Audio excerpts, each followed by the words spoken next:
always rushed to fulfill. Still, I didn't answer right away.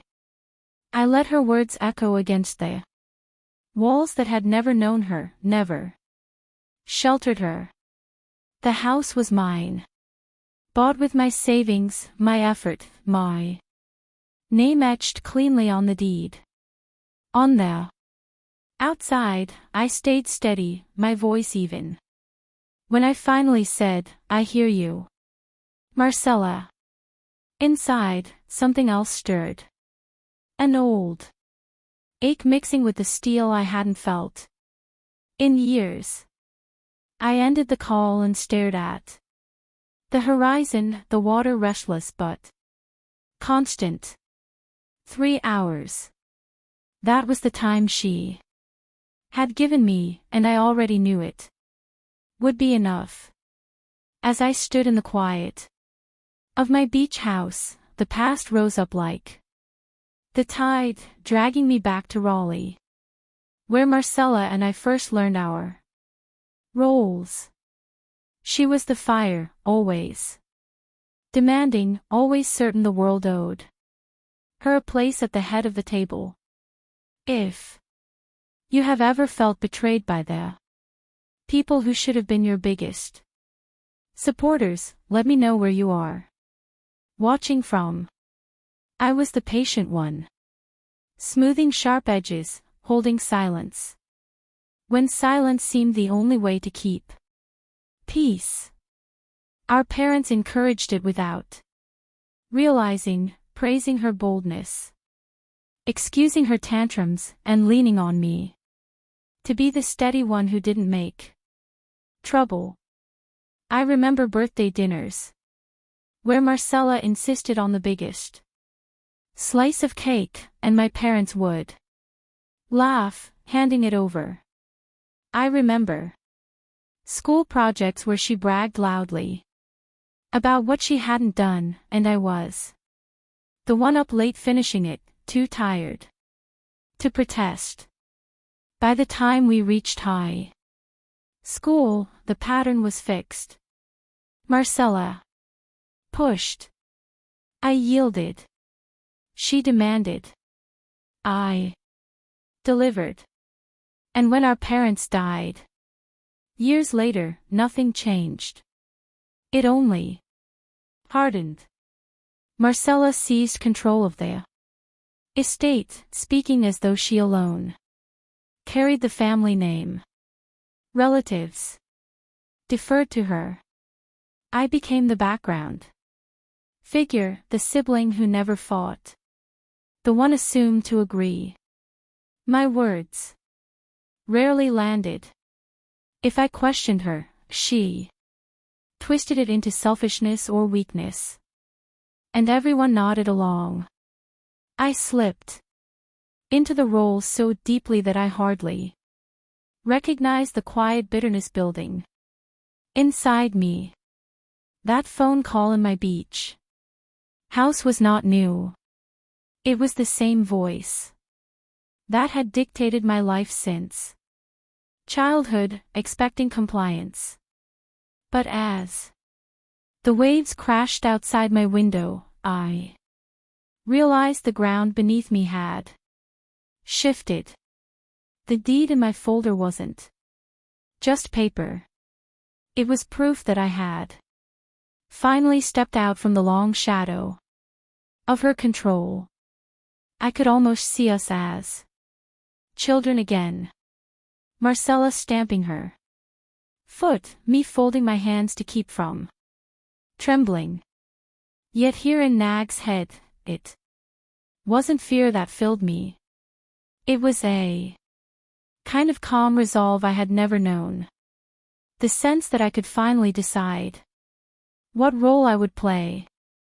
And with 3 hours ahead of me, I was already choosing. When our parents passed, I believed grief might soften Marcella's grip. That loss might teach her to share. Instead, it gave her more room to tighten her hold. The estate was divided. On paper, but in practice Marcella spoke. As if everything bore her name alone. She carried herself like the air. A parent, a queen without crown or consent. Relatives nodded, neighbors deferred, and I, tired from years of smoothing arguments, kept quiet longer than I should have. The family farm in Johnston County went first. It had been my father's pride, rows of soybeans and corn stretching past the horizon. I wanted to keep it, or at least lease the land so it stayed in production. Marcella insisted on selling. Too much work, she said, though she'd never lifted a hand in the fields. Within months, it was gone. Park led to developers, flattened for tract housing. Then the house in Raleigh. Our childhood room still smelled faintly of cedar from the old closets. I suggested restoring it, even living there, while we figured out what came next. Marcella brought in contractors within weeks, tearing down walls, gutting the rooms. By the time she was finished, the place was unrecognizable. Our memories scrubbed as though they were stains. I stood by. Through each decision, my protests brushed aside with a laugh or a sharp word. She called it practical. I knew it for what it was, control. The same pattern that had shaped us since we were children. Piece by piece, what could have been shared was swallowed by her certainty.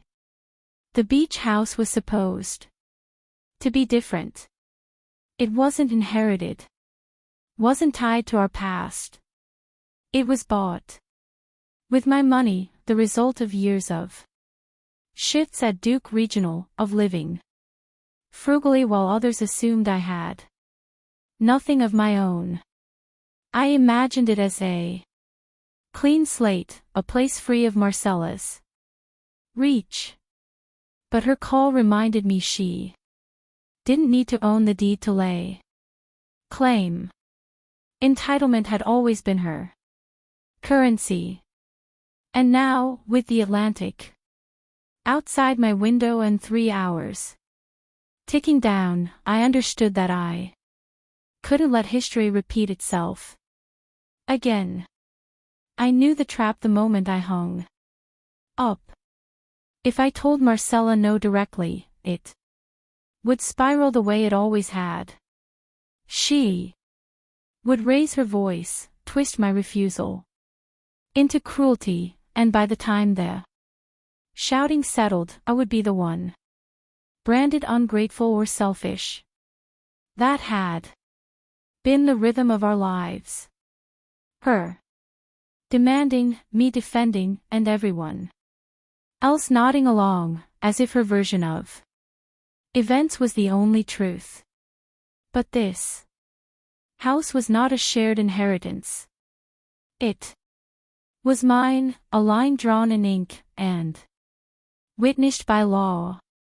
I could not let her turn it into another battlefield, where I came away the loser.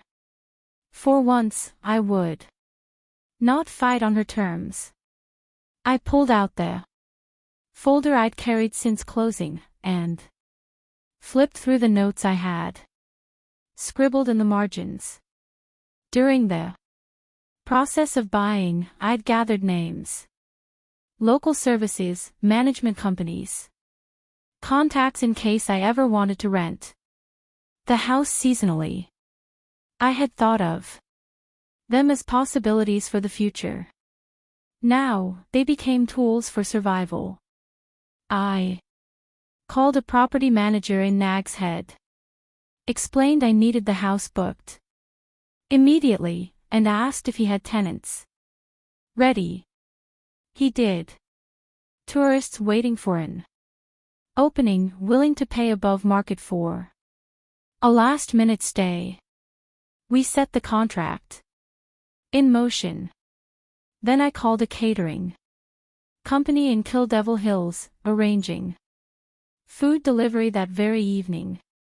Last, I placed a call to a moving crew, requesting they be on standby in case I needed help with linens and furniture. With each call, a strange calm settled in me. I wasn't panicked, wasn't racing.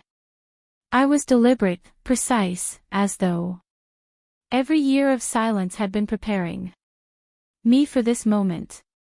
Marcella had given me 3 hours. That was enough. When I set the phone down, the house seemed to steady around me. The ocean beyond the glass sounded less like a threat and more like a promise. For the first time, I wasn't waiting for her storm to pass. I was preparing for it. I moved through the house slowly, room by room, letting my hand graze the bare walls as if to anchor myself. Each space was still, unmarked by furniture or family photographs, a blank canvas waiting for me to decide what it would hold. I paused in the largest bedroom, picturing the view Marcella would have claimed for herself, barking orders while everyone else fell in line. The thought no longer filled me with dread. It only sharpened my resolve.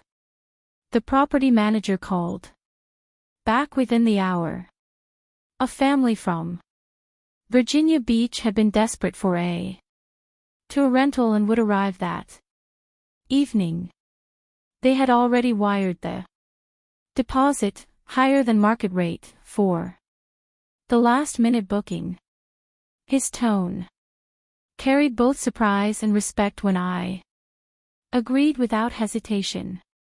I could hear the clicking of his keyboard as he confirmed the paperwork. The house would be ready, he promised, and he would arrive personally to oversee the handoff. I hung up and walked into the kitchen. The counters gleamed, empty, except for my folder and the stack of papers I had carried from Raleigh. I opened the envelope I had kept hidden for years, photocopies of withdrawals Marcella had made from the family trust. Transactions written under my name when I was too weary to fight.